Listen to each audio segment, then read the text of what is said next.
से अतिनी, शील झील में तैरते नेमी जिने से सलील, सील डोर मुझे बांध दो, डोर करो मत ढील। तीर्थंकर लेने में मूल नायक विराजमान 1008 श्री नेमिनाथ भगवान की और जयकारा तेज बोलो। परम उपकारी संत श्रोमणी आचार्य गुरु और विद्यासागर जी महाराज की, पूज्य मुनि श्री 108 दुर्लभ सागर जी महाराज की,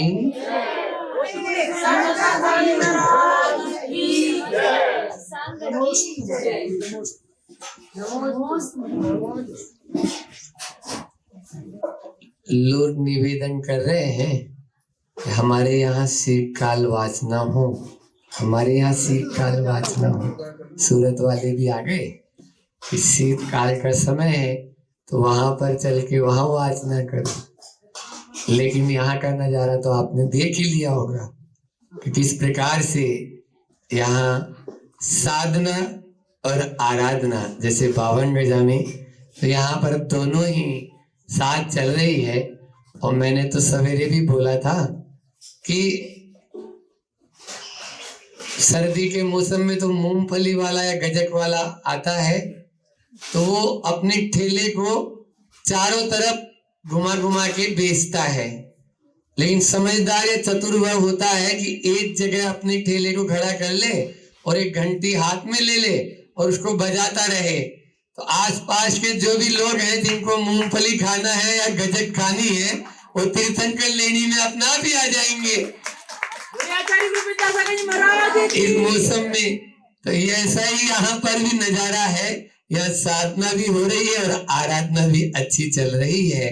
ऐसी से पावन भूमि में जब तक चाबी भरी राम ने उतना चले खिलौना, तो जितना गुरु जी ने दिया है उस हिसाब से यहाँ चलता चला जाएगा।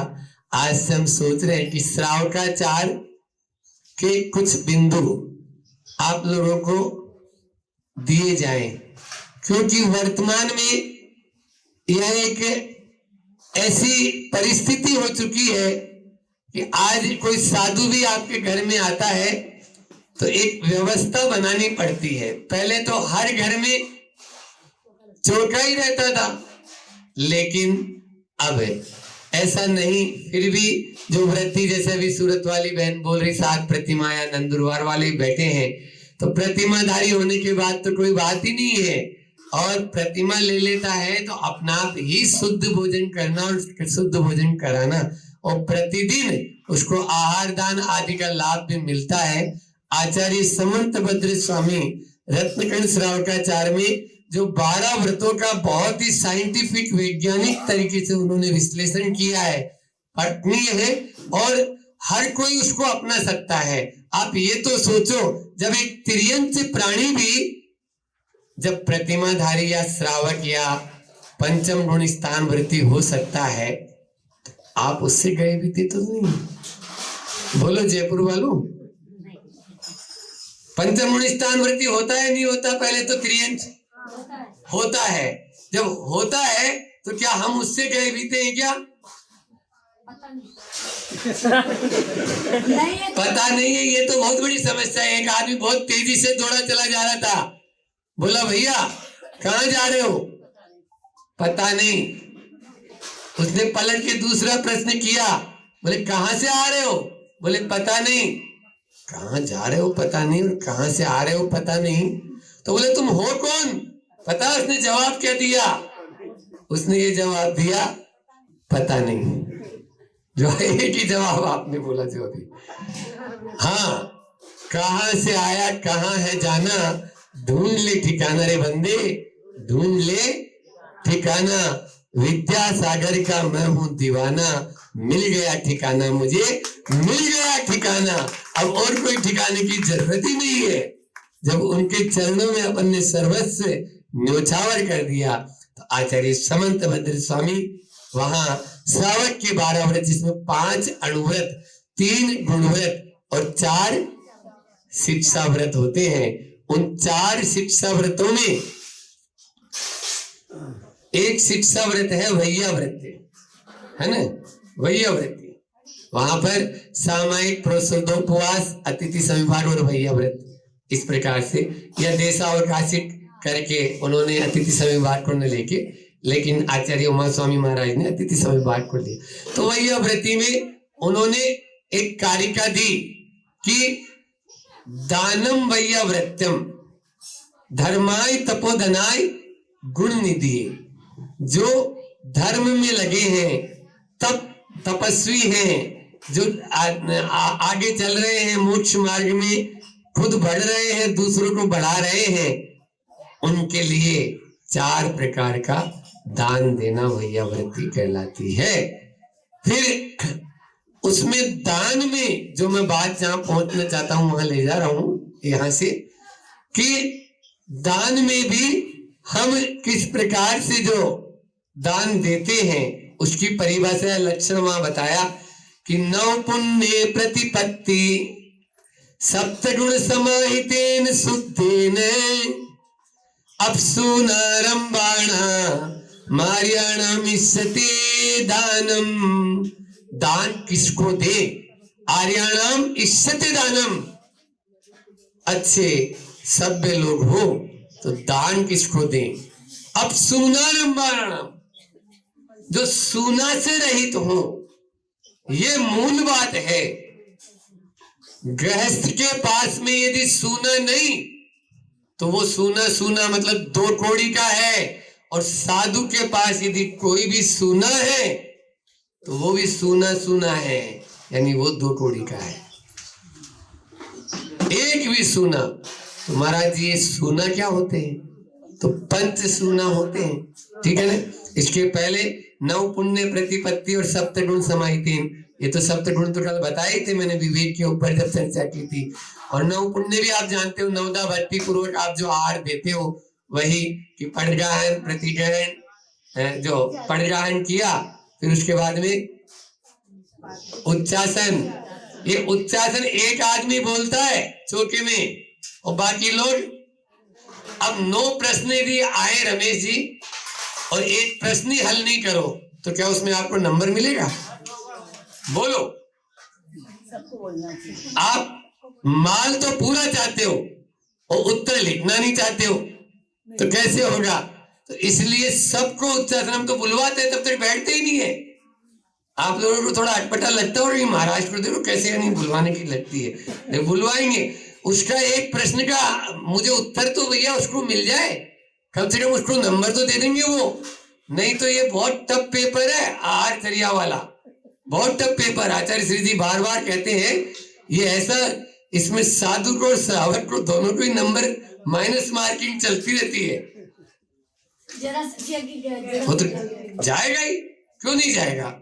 तो 9 और फिर उच्चासन, उच्चारण 5 प्रक्षालन, बाद में पूजन, पूजन के बाद में मन शुद्धि, वचन शुद्धि, काय शुद्धि, आहार जल शुद्धि और नमोस्तु, है ना। तो आप यदि लेट आते हो, हालांकि सूरत वाले टाइम पे पहुंच गए थे, लेट आते हो तो एक एक प्रश्न आपके कम होते जाते हैं और 4 प्रश्न तो हल ही नहीं हो पाते, फिर 5 ही प्रश्न जांचते हैं, उन 5 में हल। अब उसमें भी यदि कोई नमोस्तु नहीं बोलता तो कैसे हाल लेंगे बताओ? इसलिए नमोस्तु भी बोलो उस समय, 5 तो कम से कम आपके हो जाएंगे, आप लेट भी पहुंचो तो। इस प्रकार से ये 9 और 7 16 है ना। 16 का मतलब ही यही है, इन 16 का पालन करना ही 16 है।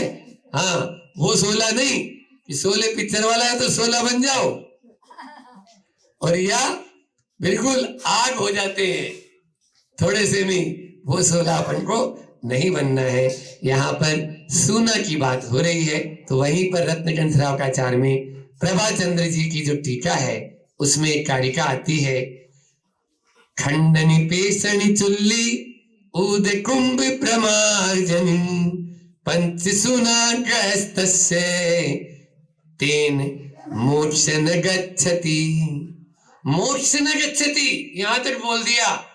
अब बोलो आपको मैं कैसे श्रावक बोलूं सूरत वालों? जिसके पास ये 5 सूना और एक भी नहीं है, अभी मैं बिल्कुल क्लियर कर दूंगा आपको, ये 5 सूना में से एक भी सूना नहीं बचा। आज घरों में सूना सूना हो गए सब। क्या क्या था? पहला था खंडनी, खंडनी यानी बोलो। हाँ, फिर पेसनी, पीसने वाली, घट्टी। हाँ, या आप लोग चाकी, चक्की मत बोलो, चक्की तो फिर दूसरा शब्द हो जाएगा, चाकी बोलो, चाकी। तो चाकी, फिर उसके बाद में चुल्ली, चूल्हा। हाँ, ये देखो, ये खुद बोल रहे, प्रतिमाधारी बोल रहे हैं, अब क्या बोलेंगे। और तेन मोक्ष न गच्छति, आप उनकी बात पे तो विश्वास करो।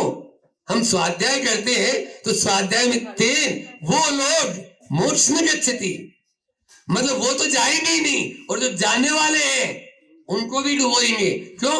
तो कैंसर की बीमारी होगी, हार्ट अटैक होएगा। बोलो, अभी ये सारी इन 5 सूना के अभाव में आने वाले समय में रोज मुझे यही लेना है, इनमें कैसे कैसे बीमारियां हमारे बीच में आ रही है। आप देखो, 5 जहर आ रहे हैं, उनके बारे में अपन कल करेंगे, लेकिन आज इसके बारे में तो पहला तक खंडनी, यानी ओंटली, मूसली बोलो या सिलबट्टा बोलो, और पेसनी यानी चाकी, चुल्ली यानी चूल्हा, ऊद कुंभ बोलो, ऊद कुंभ यानी जहां पर जल रखते हैं, परिंडो बोला भी नहीं, मारवाड़ी में तो परिंडो बोले, और इधर घिनोची, बुंदेलखंड में घिनोची, और आपके इधर महाराष्ट्र में क्या बोलते हैं वो आप बता दो। हाँ, परिंडा ही बोलते हैं ना। हाँ, तो वो किसी घर में नहीं है भाई। और प्रमार्जनी, प्रमार्जनी यानी बुहारी, प्रमार्जनी यानी झाड़ू या बुहारी। ये पंच सूना गृहस्थ से षष्ठी का प्रयोग किया गया है। गृहस्थ के ये 5 सूना होते हैं, लेकिन इन 5 सूना में आज ओंटली और सिलबट्टा ने स्थान ले लिया, मिक्सी ने, तो जिंदगी मिक्स हो गई। पहला तो क्या हुआ, मिक्सी आ गई, तो सिलबट्टा और ओंटली बची ही नहीं। पहले तो ब्याह शादी में भी मूसल हो, तो अब वो मूसली कौन मिले, बड़ा हमारी साइज का मूसल बोल रहा हूं मैं, समझ में आई। हाँ, जब बाजरा की खिचड़ी बनती, सुबह 5 बजे आवाज आती कूटने की, जाने कहां गए वो दिन। हाँ, बोलो, उसकी ऐसी सौंधी सौंधी सुगंध आती थी, रजाई में से उठ के मन कर जाता था कि उठ जाओ अब तो कोई दिक्कत नहीं। तो ये तो मिक्सी का स्थान आ गया। फिर चाकी या घट्टी जो आप बोलते हो, सब बटन दबा और काम वाला चक्की आ गई है। सब उससे आटे का जो रवा होता है वो पिसने लग गया है ना। उसमें रवापन तो रहता ही नहीं है। डायबिटीज का मूल कारण है ये सबसे बड़ा, क्योंकि आटे का पतला होना आपके अंदर में चर्बी को बढ़ाना है और चिपक जाता है आंतों में जाके। वो पहले वो रफेज का काम करता था, इसलिए उससे भी अपन चले गए। अब फिर उसके बाद में चूल्हा, बोलो, गैस आ गई, तो गैस बन रही है सबके, कोई के घुटनों में गैस बन रही है, कोई के दिमाग में गैस बन रही है, और कोई के पेट में गैस बन रही है। बोलो, हाँ, बीमारी का प्रबल कारण हो गया है ये गैस। आज वाकई में कुछ महाराज लोग या कुछ संघ जो इसका लेते हैं आपके कोयले का, वो बिल्कुल सही ले रहे हैं। एक जमाना था जब हम छोटे थे तो सिलेंडर को दादी अंदर नहीं घुसने देती थी। गैस सिलेंडर जो था फिर उसको निलाया जाता था, उसका मस्तकाभिषेक होता था। मुझे याद है हम साइकिल पे लेके आते थे पहले, जब ग्रस्त अवस्था में, तो पहले उसको बाहर ही रखो। अभी गेट के बाहर पानी की बाल्टी आएगी, छना हुआ पानी, और उससे उसका मस्तकाभिषेक करेंगे, और जब वो गैस अंदर जाएगा। हाँ, बहुत बढ़िया। अभी भी देखो वो प्रतिमाधारी है तो होता ही है। उसके बाद में तो ये चूल्हा, लेकिन फिर भी आप उसको धो लेंगे, लेकिन जो गैस पे जो बना रहे हैं ना, वो आप देखो, गैस है, इंडक्शन है, हीटर है, या रॉड है, या और भी जो नए नए जो चालू हो गए, कुकर है। अब कुकर, आचार्य श्री जी के मुख से कई बार सुना है, कुकर में भोजन पकता नहीं है, फटता है। अब पकने में और फटने में कितना अंतर है, बोलो। आप अपने आप तो पढ़े लिखे लोग हैं सब लोग। पका हुआ भोजन तो हमें भोजन करना चाहिए, अब फटा हुआ दूध पके तो रबड़ी बन जाती है। दूध को यदि उबाल के हम उबालते जाए पकाते जाए तो उसका रबड़ी बन जाएगी, मावा बन जाएगा, खोआ बनेगा, पेड़ा बनेगा। लेकिन ये फट जाए तो बाहर किनारे पे रख दोगे नहीं तो गाय या कोई जानवर भी उसको नहीं खाएगा, सूंघ के चला जाएगा। तो ये तो पकने और फटने में आज कुकर के अलावा कुछ नहीं। अभी 3 दिन पहले जब हम यहाँ से बाहर थे उस दिन इन्होंने जगरा में वो बनाया, जगरा मतलब जो होते हैं ना, हाँ, और उसी के ऊपर दाल रखी उन्होंने, उसमें तोपिया जो होता है ना, अब गंजिया, तो उसमें दाल रखी। वो दाल और वो बाटी, बोलो, आपकी अनेकों बीमारियों को ठीक करने वाली है वो, जिसमें गाय का गोबर हो और उसमें यदि ठीक है आपने एक उसके अनुसार नहीं ले सकते हैं, फिर भी जो लेते हैं उनके लिए बोल रहा हूं, इधर उधर की इंग्लिश दवाइयां खाने वालों, हाँ, कम से कम ये ले ना, इसके माध्यम से अनेकों बीमारियां ठीक हो सकती है। ऐसे इंडक्शन, एक महाराज जी अभी बल्कि वहां संघ में तो ये था, इंडक्शन दिख जाता था तो लौट ही जाते थे। जिन चौकों में इंडक्शन का उपयोग होता है उन चौकों से महाराज जी लौट जाते थे, क्योंकि आपने पानी उसी में गर्म किया होगा, 1 सेकंड में बटन दबाया, 30 सेकंड के अंदर तो उबलने लगेगा। अब वो पानी कहां बचा, वो तो विष हो गया। बोलो, वो पानी है ही नहीं। जितना तेजी से उसको आपने उबाल दिया वो, तो ये गैस में भी ऐसे ही होता है, आप उसको जितना तेजी से सेकते हैं उसके माध्यम से वो भोजन पकता नहीं है, वो अंदर से कच्चा रह जाता है। आप देखिए हर चीज गर्म तो हो जाएगी लेकिन बाहर से तो आपको रस गुलाब जामुन बिल्कुल भूरा भूरा नजर आएगा, और अंदर उसको तोड़ के देखो, थोड़ा सा हाथ लगा के देखते ही समझ में आ जाएगा आपको कि ये क्या चीज है इसमें। तो ये उसमें हो सकता है, लेकिन ये चूल्हे के ऊपर ऐसा नहीं होता था। धीरे धीरे सिकाई होती थी। फिर परिंदा, बोलो, उसका स्थान सब घरों में क्या आ गया, फ्रिज। जो जीवन को फ्रिज कहते जमा दे उसका नाम है फ्रिज, जो जीवन को ही जमा दे। और शुद्धि अशुद्धि का तो उसमें विवेक ही नहीं है। परिंदा पे कोई हाथ नहीं लगाता था, कोई नहीं, कितना भी।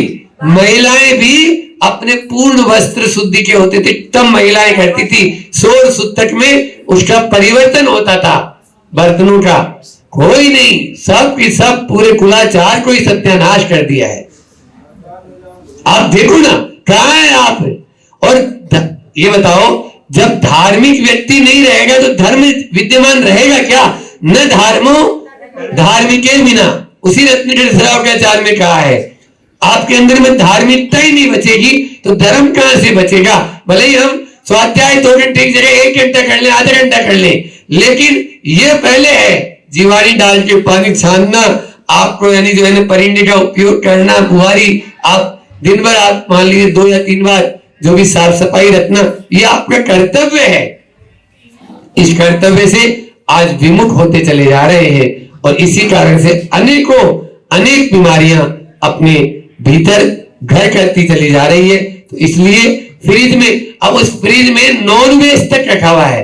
जो फास्ट फूड है वो नॉन वेज है और आप वो भी उसी में रखें, और महाराज जी का दही या प्रतिमाधारी ने अपना मान लीजिए सामान भी उसी में रखा, वो क्या दूसरा फ्रिज थोड़ी लाएगी। अब बच्चों के साथ में यदि बोले तो लड़ाई होगी रोज रोज, तो वो भी क्यों बोलेंगे? सास मान लीजिए प्रतिमाधारी है, बहू को बोलेगी तो गड़बड़ है। तो ये सब चीजें हमारे साथ में, धर्म भी जा रहा है, स्वास्थ्य भी चला जा रहा है। और फिर बुहारी का स्थान वाइपर ने ले लिया। बोलो, वैक्यूम क्लीनर में आ गया। अभी एक रुके थे हम कहीं पे, तो वहां पर एक मशीन रखी थी, मैंने बोला ये क्या है? बोले ये डस्ट खींचने की मशीन है महाराज जी। डस्ट मतलब यानी आपको वो क्या है, अपना आप उसमें डस्ट खींचता है ऐसा। तो ये क्या है, यानी मशीनें वाइपर के माध्यम से आज सफाई करने लगे हैं। उसके माध्यम से जो झाड़ू के अंदर में आप आसन लगते थे, उन आसनों के माध्यम से जो एक्सरसाइज हो जाती थी वो एक्सरसाइज अब नहीं हो पाती है, कुछ भी नहीं, वो हो ही नहीं पाती है। इस प्रकार से यंत्र युग ने हमारे सारे के सारे तंत्र को हिला डाला है। आज मैकेनिज्म इतना ज्यादा, मौन मैकेनिज्म तो ठीक था, लेकिन मौन मैकेनिज्म कैसे बर्दाश्त करेंगे बोलो। और यंत्रों के द्वारा वो कार्य नहीं हो सकता जो आप एक यानी जो है ना भावनाओं के साथ में करते थे, चाहे वो धीरे धीरे चूल्हे पर रोटी बनाना या सिलबट्टा के ऊपर वो भजन गाते हुए, भट्टामर गाते हुए आप चटनी बटाना बांटना, रोज प्रतिदिन का प्रतिदिन अपना सुबह शाम किया और अपने फुर्सत। और ऐसा नहीं है, पंच कल्याण तक होते थे, पंच कल्याण में भी ऐसे हाथों से ही करते थे सारा काम, बड़े बड़े पंच कल्याणकों में भी, लेकिन सब पूरा का पूरा ही चला गया है, कुछ भी शुद्धि अशुद्धि का विवेक नहीं। इसलिए अपने आप भारतीय संस्कृति में तो बहुत पहले से ही कहा गया है कि स्वास्थ्य का आधार यदि आपको यदि है तो ये सबसे पहले रत्नकण श्रावकाचार्य के माध्यम से जो आचार्य समंतभद्र स्वामी ने हमको सूत्र दिए, उन सूत्रों का उपयोग करें, नहीं तो हमारे जीवन में जहर आ गए और उन जहरों के माध्यम से हम और ज्यादा अपन बीमार की ओर ही जा रहे हैं। आज हर गली गली में पान की दुकान पहले होती थी, अब दवाई की दुकान होने लगी है, दवाइयों की दुकान होने लगी है, और अस्पताल भरे पड़े, उनमें लाइन लगा के नंबर पे जा रहा है। इसके माध्यम से जिन्हें आत्मा और परमात्मा की बातें करनी चाहिए, वो आपको इन छोटी छोटी बातों के माध्यम से अब वापस से इंसान बनाने की बात जरूरी है, क्योंकि पहले इंसान बन जाए फिर आत्मा परमात्मा की बात जरूर अपन बैठकर करें। इसी भावना के साथ में एक हाइकू आचार्य श्री जी का, उसके माध्यम से अपनी वाणी को विराम दूंगा कि खान पान हो मर्यादित शिक्षा से खानदान हो, खान पान हो मर्यादित शिक्षा से खानदान हो। यदि खानदान को बचाना चाहते हो तो अपने खान पान को तो सुधारना जरूरी होगा, और खान पान को सुधारना चाहते हो तो रत्नकण श्रावकाचार्य पे आना जरूरी होगा, रत्नकण श्रावकाचार्य की बातों को मानना जरूरी होगा। मर्यादित शिक्षा यही है। आप मर्यादित शिक्षा वो मत समझ लेना कि कोई कॉलेज में और विद्यालय में मिलेगी, महाविद्यालय और विद्यालय में मिलेगी, वहां मिलने वाली नहीं है। ये मर्यादित शिक्षा यही है जो मर्यादित शिक्षा हमने, चाहे आपका सागार धर्मामृत हो, चाहे रत्नकण श्रावकाचार्य हो, 35 प्रकार के श्रावकाचार्य दिए गए हैं, चाहे कोई सा वसुनंदी श्रावकाचार्य, कोई सा भी श्रावकाचार्य उठा लीजिए आप, इन सब के अंदर में बहुत व्यवस्थित जीवन शैली दी गई है। उस जीवन शैली को अपन जिए और अपने इस जीवन को धन्य करें, सार्थक करें, यही हमारे लिए अच्छा होगा। बोले अहिंसा परमो धर्म की। आचार्य गुरु विद्यासागर जी महामुनि राज की।